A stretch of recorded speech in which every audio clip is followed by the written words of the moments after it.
दोस्तों, अगर आप यूपीएससी 2026 के लिए सीरियसली प्रिपेयर करना चाहते हो, करंट अफेयर अभी तक नहीं पढ़ा है, स्टैटिक का अभी तक ज्यादा पता भी नहीं है, तो ये वीडियो आपके लिए। इस वीडियो में हम उन डिटेल के ऊपर बात करेंगे जिसमें पीटी 365 को कैसे पढ़ना है, इसमें करंट अफेयर से स्टैटिक के साथ कैसे कनेक्ट करके और ज्यादा कोर करना है, कम से कम समय में इसको कैसे पढ़ के रिटेन करना है और कितनी बार रिवाइज करना है, क्यों ये इंपॉर्टेंट है, क्या इसे पढ़ना चाहिए कि नहीं चाहिए, जो सबसे ज्यादा इश्यूज है इसके बारे में भी बात करेंगे।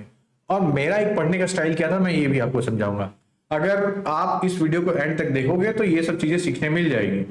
ठीक है, चलिए सबसे पहला हम बात करते हैं बायोडाइवर्सिटी के ऊपर। जानते हो जैसे कि है 2025, 2024, 2023, 24, 25 और 23, ये सब में क्वेश्चन पेपर आजकल यूपीएससी भी अपने आप को एडवांस लेवल पे लेके जा रहा है। क्यों? एआई का जनरेशन आया है और एआई के जनरेशन में हर एक के पास सब कुछ नॉलेज है। मगर मैं कैसे पढ़ता था, एक सिंपल बताता हूँ। जैसे कि आप पहला ही पॉइंट देख रहे हो, बायोडाइवर्सिटी। अब बायोडाइवर्सिटी के अंदर पॉइंट क्या है? Wild life and conservation. दूसरा क्या है? फॉरेस्ट है। तीसरा क्या है? वेटलैंड है। चौथा अदर इंपॉर्टेंट न्यूज है, टर्म एंड कॉन्सेप्ट्स है, ऑर्गेनाइजेशन इन न्यूज है। मतलब मेरे को एक चीज तो समझ में आ गया कि वाइल्ड लाइफ कंजर्वेशन, जो बायोडाइवर्सिटी है, इसमें डायमेंशन जो है, पहला है वाइल्ड लाइफ कंजर्वेशन डायमेंशन है, दूसरा है फॉरेस्ट है, तीसरा एक वेटलैंड और कोस्टलैंड ओशियंस है, और उसके बाद जो छठवा है वो ऑर्गेनाइजेशन है। इतनी चीजें मुझे समझ में आ गई है। अब वाइल्ड लाइफ एंड कंजर्वेशन के मैं डिटेल में जाके इस तरीके से देखूंगा। हाँ, आईयूसीएन क्या बता रहा है, यूनेस्को क्या बता रहा है, वाइल्ड लाइफ प्रोटेक्शन एक्ट क्या है। अब ये जो इंडेक्स है, इस इंडेक्स के थ्रू पे मैं ये पता लगा लूंगा कि हाँ अब ये ठीक है, ये सब चीजें हो रही है। अब यहाँ पे स्टैटिक क्या है? पहली बात तो आपको यहाँ पे स्टैटिक भी पकड़ में तो आना चाहिए कि स्टैटिक है क्या। तो देखिए यहाँ पे जो सबसे पहला स्टैटिक है वो पहले ही हमारा, जैसे एक तो वाइल्ड लाइफ प्रोटेक्शन एक्ट 1972 है, बायोलॉजिकल डाइवर्सिटी एक्ट है, इसके बारे में अच्छे से देखना है आपको। प्रोजेक्ट चीता के बारे में, टाइगर रिजर्व के बारे में देखना है अच्छे से, आईबीसीए के बारे में देखना है। तो ये टॉपिक होते हैं जो आपके स्टैटिक के साथ कनेक्ट होते हैं। ठीक है, ये पहला पॉइंट आपको समझ में आ गया। मैं पहले बता रहा हूं कि आपको इंडेक्स किस तरीके से यूटिलाइज करना है। दूसरा है क्लाइमेट चेंज, सबसे ज्यादा मोस्ट इंपोर्टेंट न्यूज में भी रहा है। तो क्लाइमेट चेंज में यूएनएफसीसी के जितने भी कॉन्फ्रेंस ऑफ पार्टी की मीटिंग्स हुए वो सबको देखिए। तो कैसे देखना है आपको? 2027 देखना है, 27 देखना है, 28 देखना है, 29 देखना है और 30 देखना है। ये चारों आपको लाइन से देखना है। क्यों? क्योंकि हो सकता है मैच द फॉलोइंग देते और उससे कुछ ना कुछ की टर्म्स मिला के दे दिया जाए और आपको लगेगा उस टाइम की वो क्वेश्चन बहुत लंबा आया है, ऐसा था नहीं बल्कि। तो आपको इस तरीके से इसको भी देख लेना है। दूसरा क्या है क्लाइमेट चेंज में? Climate and mitigation adaptation.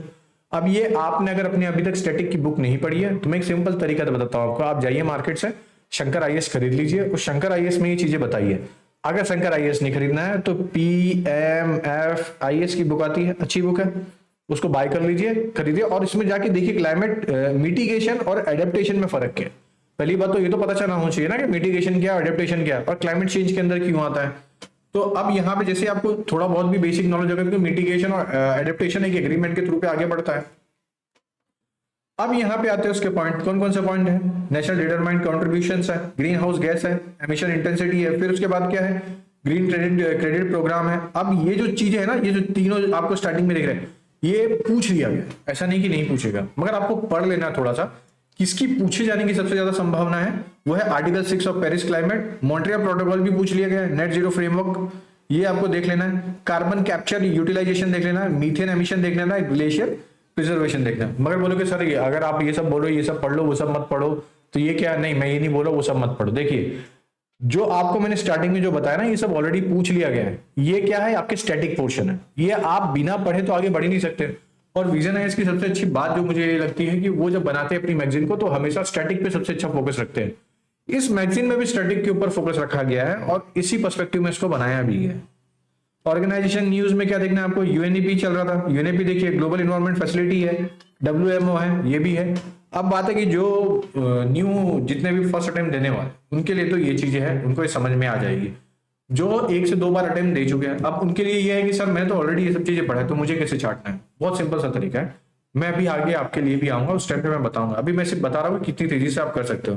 Pollution chapter दिख रहा है, आपने ये सब चीज को नोटिस किया, एयर पॉल्यूशन क्या है, वाटर पॉल्यूशन कंजर्वेशन क्या है, मिसलेनियस क्या है, ये सब आपने नोटिस कर लिया। फिर सस्टेनेबल डेवलपमेंट के ऊपर आता है, तो एसडीजीज के ऊपर आपको 10 इयर्स का गोल जो है एसडीजी का, तो मतलब आपको पूरा एसडीजी अच्छे से याद होना चाहिए, कौन सा एसडीजी कौन से नंबर पे है, कौन से एसडीजी का क्या रोल है, इसी के साथ में कौन से एसडीजी के साथ कौन सी स्कीम अटैच है।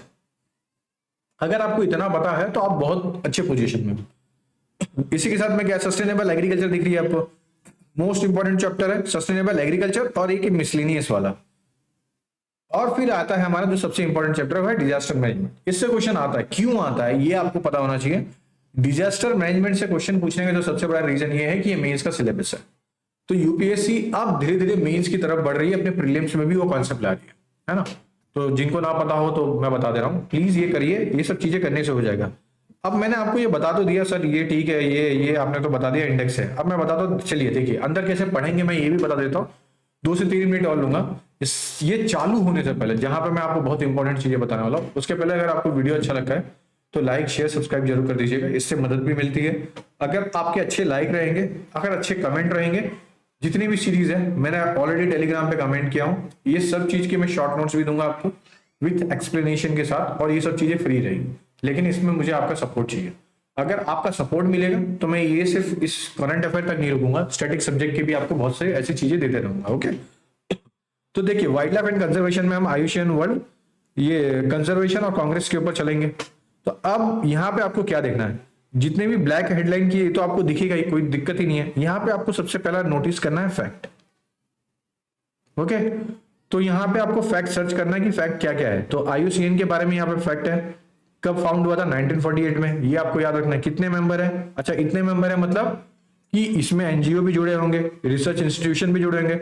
जब भी आपको ये मेंबर ज्यादा दिख रहे तो मतलब आपको अब इस तरीके से दिमाग दौड़ा लेना है कि इतनी सारी तो कंट्री है नहीं, 14,000 मतलब इसमें और भी कुछ लोग जुड़े तो ऑलरेडी एनजीओ होगी।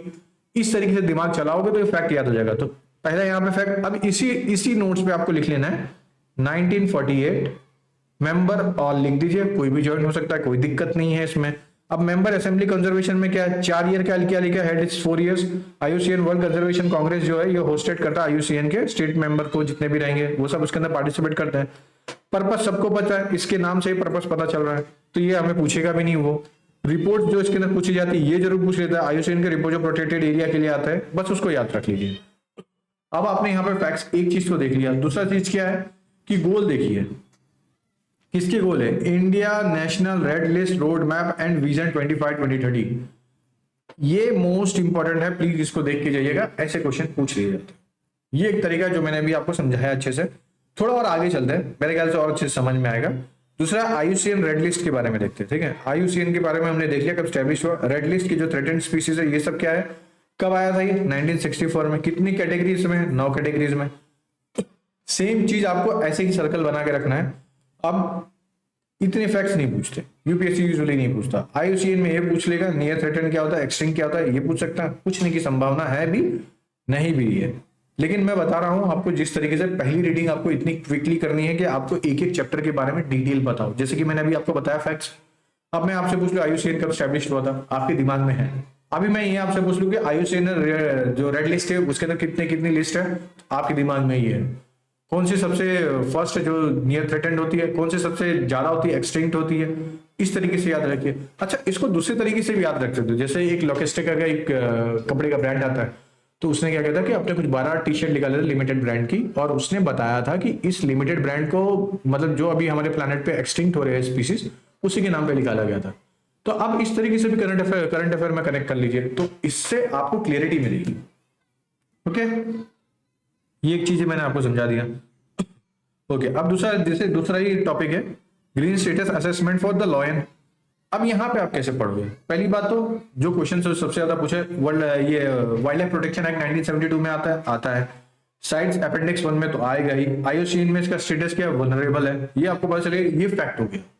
अब ये आपको एज इट इज याद रहना चाहिए। दूसरी चीजें क्या याद रहनी चाहिए कि भाई ये green status, lions green status क्या होता है, नया कॉन्सेप्ट है, इसको स्टार मार्क कर लीजिए, इसको पढ़ लीजिए अच्छे से। अब लॉयन मिलता कहाँ पे, तो ये आपको बताना चाहिए। वेस्ट है, साउथ सेंट्रल अफ्रीका है, साउथ अफ्रीका है, और इंडिया में ये सब जगह पे मिलता है। मगर ये मिलता किस, इसके लिए क्लाइमेट क्या जरूरी होता है, ये आपको चेक करना है। दूसरा, एशियाटिक लॉयन और अफ्रीकन लॉयन में क्या फर्क है, जो आपको यहाँ पे देखने मिल भी जा रहा है। ठीक है, बस इतना देखना है, ये खत्म हो गया। फिर UNESCO world network of biosphere reserve में चलना है, कितने हैं टोटल, और कब स्टैब्लिश्ड हुआ, तो लॉन्च कब हुआ था 1976 में। अच्छा, 1976 में हमारा कौन सा एक्ट आया था एक, वो मुझे जरूर बता दीजिएगा। तो ऐसे अगर आप कनेक्ट करोगे ना मल्टीपल तरीके से तो हो जाएगा। मगर जब आप पहली बार पढ़ो तो फैक्ट्स को फटाफट पढ़ लीजिए, ना कि ये एक लाइन ये बोल रहा है, ये एक लाइन ये बोल रहा है, एक लाइन में ये करना ही नहीं। पहले फैक्ट्स को पढ़ लो, फैक्ट्स अलग कर लिए, सेकंड रीडिंग लीजिए, फिर कॉन्सेप्ट को पढ़िए। करिए ये, मैं लिख के देता हूं आपको। ये पूरी एनसीईआरटी, अरे सॉरी, ये पूरी पूरी पीडी 365 खत्म करने में मुश्किल से जाएगा आपको। अच्छे से कर लिए। देखिए कितना पेज है, मैं अभी आपको डिटेल में बताऊं, 136 पेज है। मुश्किल से एकदम बदतर से बदतर हालत में भी आप 10 दिन में खत्म कर दो, इतना ईजी है ये। लेकिन एक जो तरीका बता, पहले फैक्ट्स को अलग कर लीजिए, फिर थ्योरी पे जाइए, और इसको अपने आप दिखने में, जैसे आप फैक्ट्स पढ़ना चालू कर दोगे ना इसमें से, जब आप टेस्ट सीरीज दोगे आपका नंबर उठने लगेगा, आपको खुद ही समझ में आ जाएगा। ठीक है दोस्तों, तो मेरा यहाँ पे मकसद था ये बताने का कि जो मैंने आपको बता दिया। दूसरा ये तरीका होता है कि जब भी आप एक टॉपिक पढ़ ले, जैसे कि मैं बोलता हूँ अभी IUCN के बारे में पढ़ लिए, यहाँ पे कब स्टैब्लिश हुआ, ऐसे करके एरो निकाल के, अगर टैबलेट यूज करते तो बहुत अच्छी बात है, नहीं यूज करते तो एक बुक लीजिए, उस बुक में एक एक टॉपिक के नाम लिखिए, और जब आप पढ़ लेते हो एक चैप्टर, यहाँ पे आइए फैक्ट्स को ऐसे देखिए, हाँ ये इतने इतने में स्टैब्लिश हुआ, हाँ इसमें ये लिस्ट है, हाँ इसमें ये चीज है, ऐसे करके लिख दीजिए। इससे आपके कॉन्सेप्ट में और क्लियरिटी आएगी।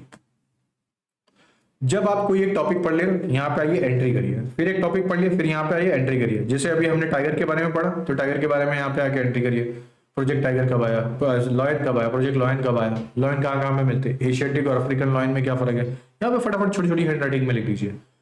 इससे दो तीन चीज का फायदा, एक तो आपके पास रिकॉल की पावर बढ़ेगी, आपके कॉन्सेप्ट में क्लियरिटी आएगी, आपको याद फटाफट होगा, पढ़ने में मजा आएगा, है ना। तो पहली रीडिंग में आपको फैक्ट्स खत्म करना है। क्यों फैक्ट्स खत्म करना है? क्योंकि आपका एक फैक्ट वाला नोट्स तैयार हो जाएगा, और ये सबसे इंपॉर्टेंट, क्यों, फैक्ट ही आपका स्टैटिक है। ओके, अब इसके बाद आता है कॉन्सेप्ट वाला पार्ट। तो कॉन्सेप्ट वाले के लिए आपको वहां पे डिटेल में जाना। ओके, अब बात है कि क्या मैं इसको पढ़ाऊंगा? हाँ पढ़ाऊंगा, अगर आपका सपोर्ट अच्छा होगा। मैं फिर बोल रहा हूं, मुझे सपोर्ट चाहिए होता है, अगर आप सपोर्ट ही नहीं दोगे तो फिर मैं अपनी तरफ से कितना ही करूं। ठीक है दोस्तों, अभी मेरे लिए इतना ही था। नेक्स्ट वीडियो बहुत ही जल्दी आएगा, जिसमें मैं इसको पूरा एक माइंड मैप के थ्रू पे कवर करूंगा। बहुत यूनिक होगा और बहुत अच्छा, लेकिन स्टिल सपोर्ट चाहिए।